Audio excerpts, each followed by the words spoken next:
আমাদের নারীর চলাফেরার স্বাধীনতা, পোশাকের স্বাধীনতা, কথা বলার স্বাধীনতা চরমভাবে হরণ করেছে একটি গুপ্ত সংগঠন।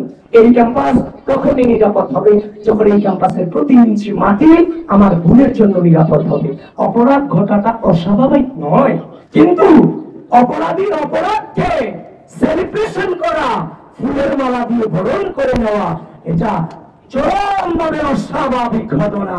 টোকাইদের ঠিকানা ধাবিতে হবে না। আমাদের বন্ধুদের কণ্ঠস্বর ছিল আমাদের একমাত্র পরের দিনে রাজপথে বের হওয়ার সাহস।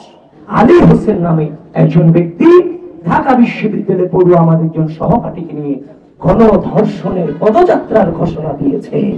এই 5 আগস্ট সংগঠিত হওয়ার পিছনে আজকে আমার ঢাকা বিশ্ববিদ্যালয়ের বোনগুলো যদি ভূমিকা না রাখত, তাহলে কিন্তু আজকে বাংলাদেশে পরিস্থিতি নিঃসন্দেহে ভিন্ন হবে।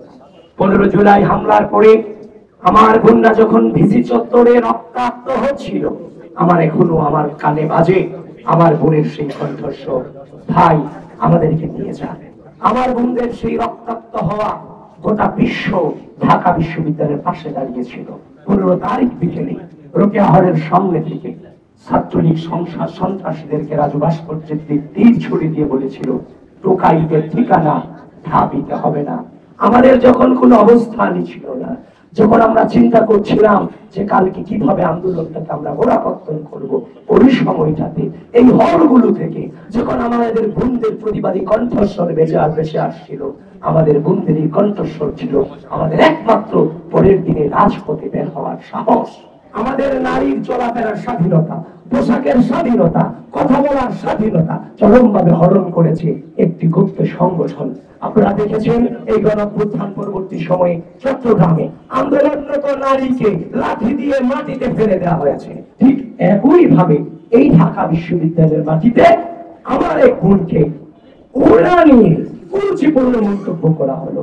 এই দুটো ঘটনায় 2 আসামিকে যখন গ্রেফতার করা হলো, তাদেরকে যখন ছাড়িয়ে আনা হলো, একটি নির্দিষ্ট গোষ্ঠী তাদেরকে ফুলের মালা দিয়ে বরণ করে নেওয়া হয়েছে। অপরাধ ঘটাটা অস্বাভাবিক নয়, কিন্তু অপরাধীর অপরাধকে সেলিব্রেশন করা, ফুলের মালা দিয়ে বরণ করে নেওয়া, এটা চরমভাবে অস্বাভাবিক ঘটনা। গত কদিন আগেও ঢাকা বিশ্ববিদ্যালয়ের ডিএসসিতে একজন বোনের ছবি ফোনে জুম করে করে তোলা হচ্ছিল।